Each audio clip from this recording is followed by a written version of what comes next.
Introducing the next generation from Nintendo. New Super Mario World, created especially for the Super Nintendo Entertainment System. It's a bit more exciting, a bit more challenging, a bit more graphic, a bit more colorful, a bit more realistic, a bit more levels, a bit more secret, a bit more enemies, a bit more friends, a bit more sound, a bit hotter, a bit cooler, a bit weird, a bit more revolutionary, a bit more Mario, a bit more of what you want. It's 16-bit, and it's yours only if you get new Super Nintendo. Now you're playing with power, superpower. The Sega Genesis has blast processing. Super Nintendo doesn't. So what's blast processing do?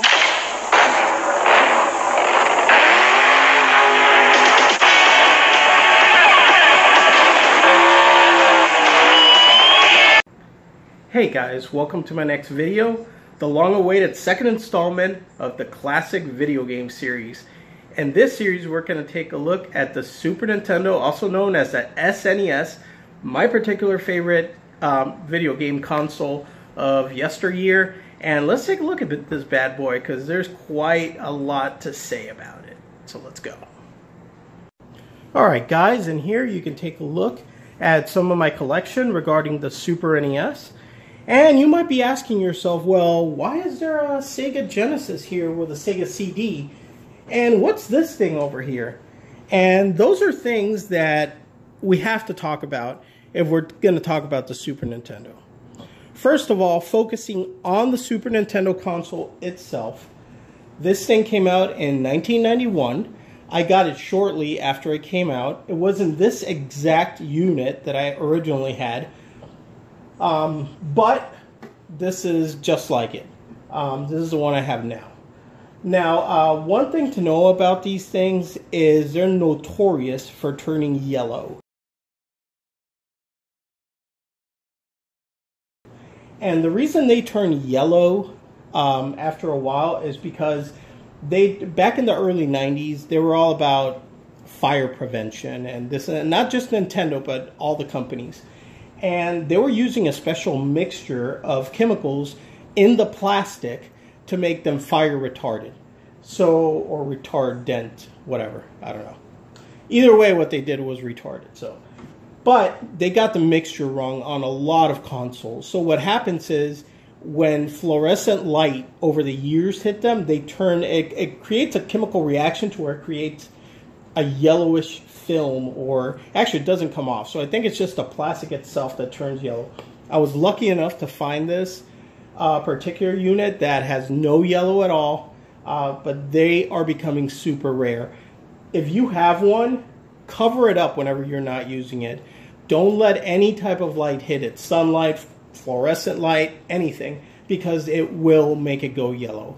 It's just a fact. Some of them turn yellow in certain areas of the console, some of them the whole console, some of them only around the cartridge slot. It's strange how it works, but that's the way it works.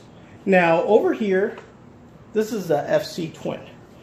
And why do I have this here? Well, it's interesting because about 10 years or so after the Nintendo, actually any Nintendo, even the regular NES, is released, they have a patent, right? So after about 10 years, the patent expires. And that allows third-party manufacturers to create what's called a clone console. And this is one of them. I've had this one for over 10 years now. This particular one plays Super Nintendo as well as regular Nintendo. And it still works to this day. And you can actually use the regular controllers from the Super Nintendo, even though it came with its own controllers.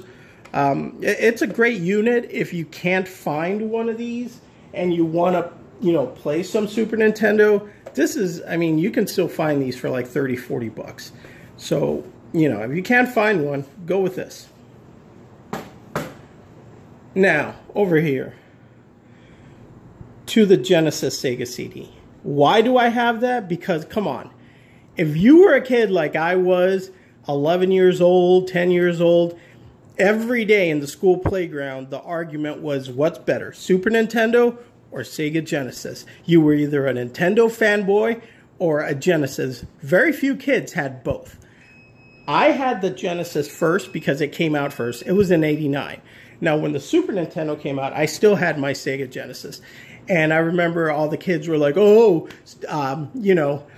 Genesis is the best. It has blast processing. And the other kids that were in the Nintendo camp were like, well, we got Star Fox and we got Mario Kart. We got Mario in general. And it was an argument every single day at school about this. So I remember when the Super Nintendo came out, I sold my Genesis and I got a Super Nintendo. And I was extremely happy with my Super Nintendo. In fact, I had my Super Nintendo up until I was in high school. The only reason I sold it was because I gave my girlfriend a pager. And yeah, I sold it for that, but it was nothing I regret to this day. She was well worth it, and I'd do it again if I had to. She's just great. But that's why I got rid of mine. It's one of those things. But I got one back, so I have it. And, something else, some of the accessories I have here were some of the best ones to come with it that the Genesis did not have. Like, we look over here, the mouse for Mario Paint. I don't know if you guys have ever played Mario Paint, but it's a great game. It's got battery backup. It's one of the games that has battery backup, so you can save whatever you draw. It was kind of like Paint for Windows, but actually better. It had some mini games in there and a lot of things going for it. And if you guys remember, there was the Super Scope 6. This was like the next iteration of the light zapper gun that was used in the original NES, but like on steroids. This thing's a bazooka. I mean, I was lucky enough to get one. It's brand new in the box. It was never used. I used it like twice just to make sure it works, but it's never been used. And it's very rare right now to find one like this, so I'm definitely trying to be careful with it. And something else I have is the Game Genie. Now, the Genesis, I also do have the Game Genie for the Genesis. This was something, and a lot of people say, oh, this is something for cheating. But the thing is, you can make games easier by having extra lives or infinite lives. But if the game's too easy, you can also, rig this to make the game harder.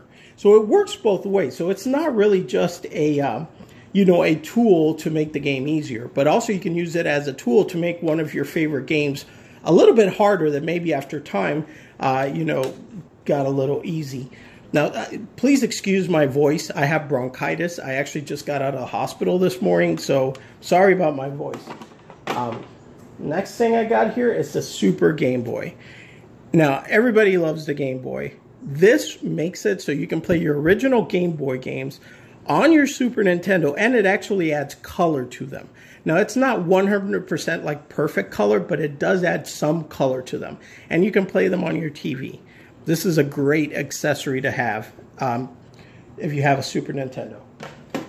Now, some of my favorite games. I picked, I guess, about 6 of them. This is one of my favorite. Star Fox. When this thing came out, they were having a challenge at Toys R Us stores and maybe some other stores where you went in. This was before it came out, and you got to play it. And if you got far enough in the game, it was timed. You could win prizes. Everybody walked away with a pin, but you could walk away with other prizes. I think a T-shirt, maybe. I'm not sure. And I did that. Of course, I walked away with a pin. I had never played it before. It wasn't even out. So that's what I walked away with. Now, something special about this game is it's got the FX chip. Now, the FX chip is something that there was only 2 games. This one and another game, a racing game that came out with the FX chip. Now, what it does is it actually adds a faster microprocessor inside the cartridge versus the microprocessor inside the SNES. So it makes the game do things that no other game can do by having that faster, better microprocessor. So this is definitely on my top of the list, not just because of that, but also because it's a great game.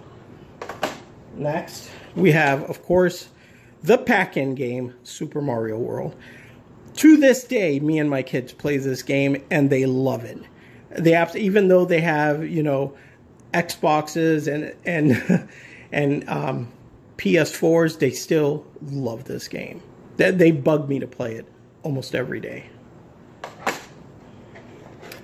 Of course, Mario Paint. That's the one that goes with the mouse there. This game, as a kid, was one of my favorite games. Roadrunner's Death Valley Rally. Super hard game.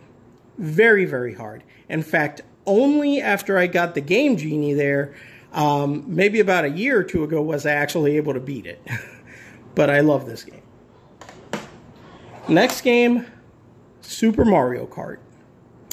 What can I say? It's a Mario Kart game. It was the first Mario Kart game, and by far one of the best ones.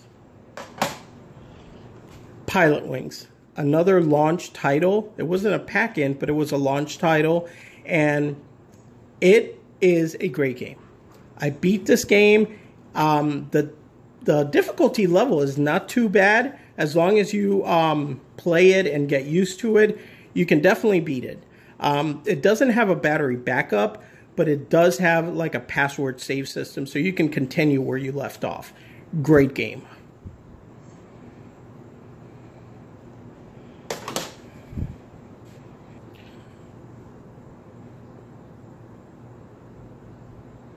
And of course, I saved the very best for last.